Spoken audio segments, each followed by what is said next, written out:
The honourable member for Brandon Souris. Thank you to my colleague from Sturgeon River Parkland, Mr. Speaker, for his excellent presentation today and for his commitment to our country. It's my pleasure to speak today to today's motion put forward by my colleague, the member from Brantford Brant. Mr. Speaker, words have consequences. The Prime Minister quickly found that out when he was booed by the audience at the Edmonton Town Hall. He not only insulted the veteran who asked the question, but he disrespected all the veterans who are currently struggling to get the help they need from Veteran Affairs Canada. And in that quip, he admitted that he broke a key campaign promise to veterans. The reason why the Prime Minister's comments felt like a punch in the gut is that we see the Liberals spend millions of taxpayers' money on ridiculous things. Either it be the moving expenses for political staff or $200,000 on an illegal Caribbean getaway. And there's others, Mr. Speaker, but that's why this stings. And while I acknowledge they have increased the overall dollar spent through VAC, the Prime Minister's comment to that veteran was that veterans are asking for more than we are able to give, end quote, would make anyone's blood boil. Especially as they have no problem spending taxpayers' money on frivolous things, as I've mentioned. It's starting to feel like the movie Groundhog Day, as once again, the House is debating a motion about the Prime Minister's questionable conduct.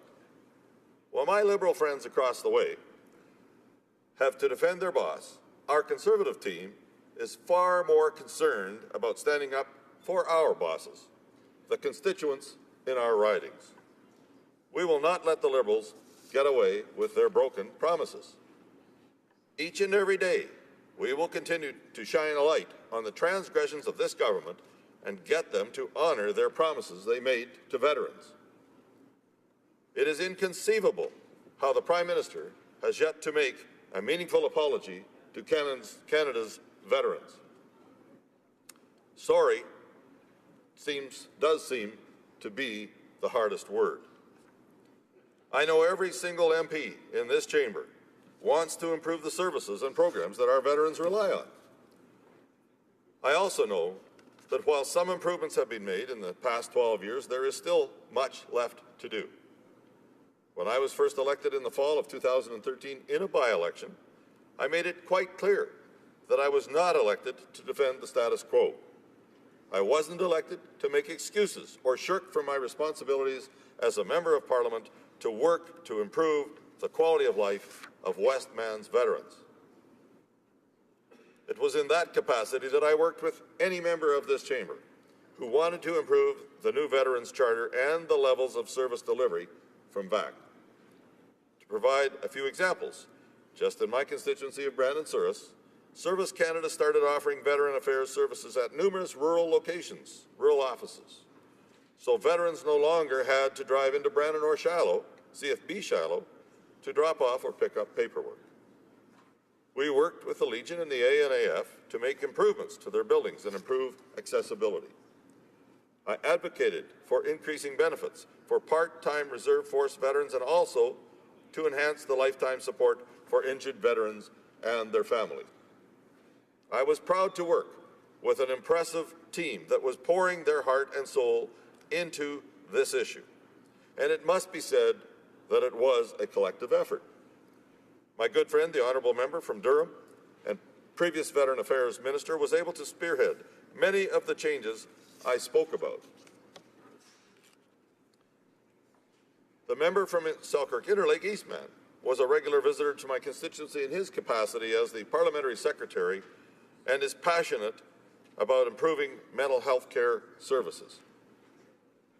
Even the Honourable Laurie Hahn came to my constituency and did a public meeting with our veterans community to incorporate their ideas into reforming the new Veterans Charter.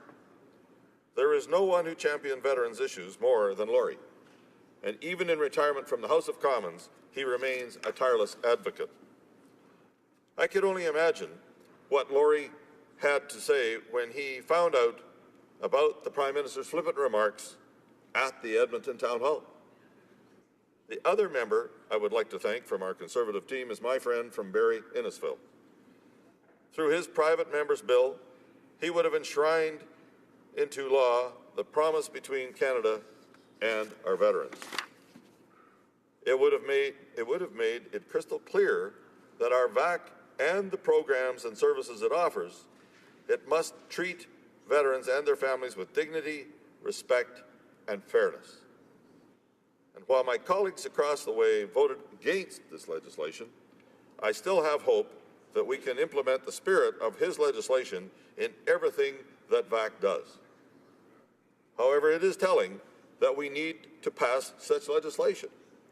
It is an indication that there is much work still to do. And that's why today's debate is so important.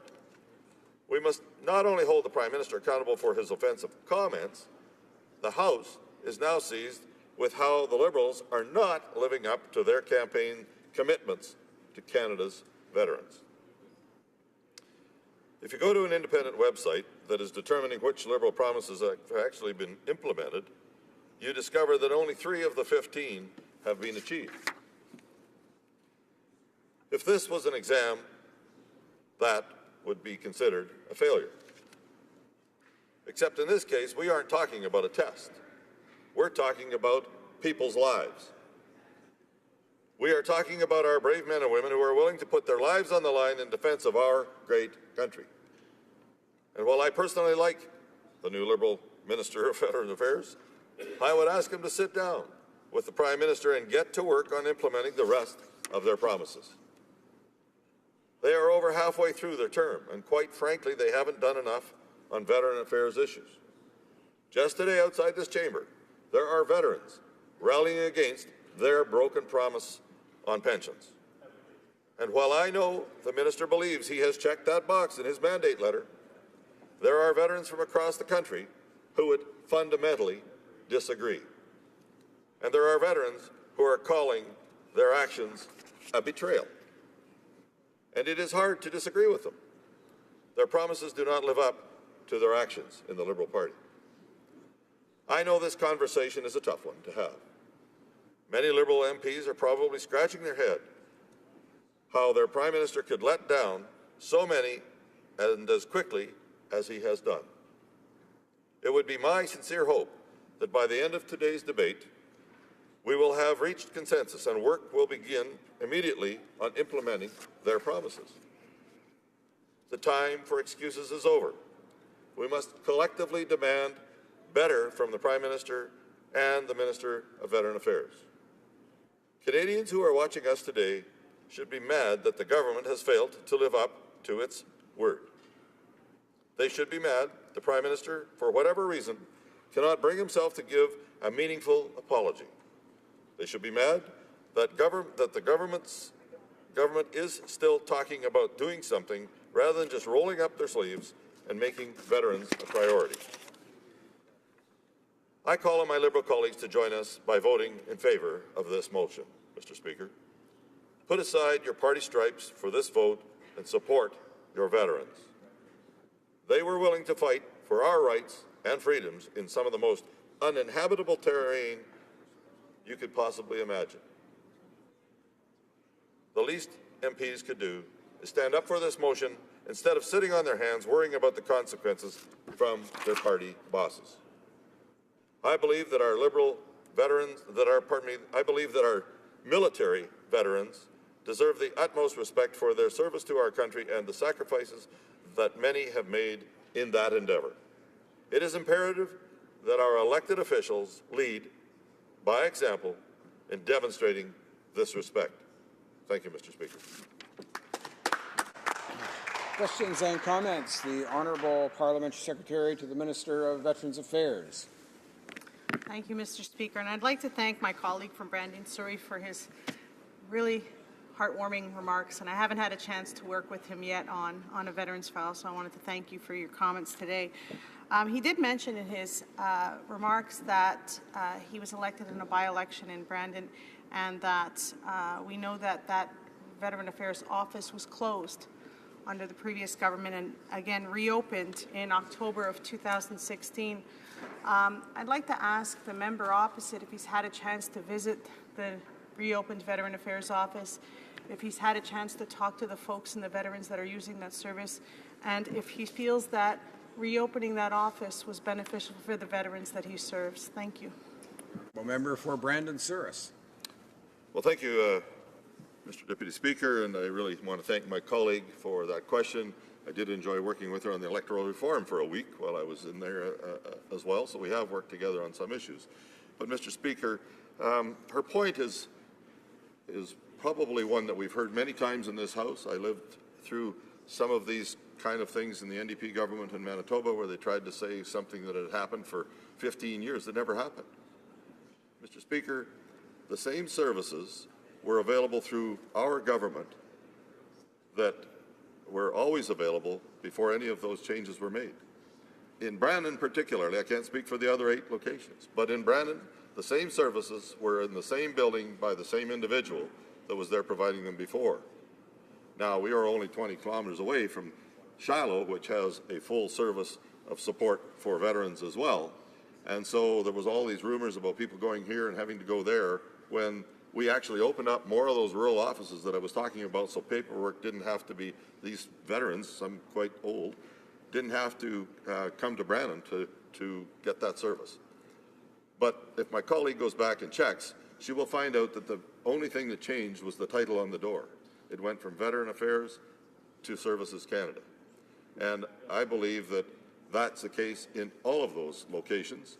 And if these government members would look into that, they would know that in many cases those services were still being offered. Thank you. Nous avons le temps juste pour une... We have time for a very brief question and answer. The Honourable Member for Abitibi-Témiscamingue. Thank you, Mr. Speaker.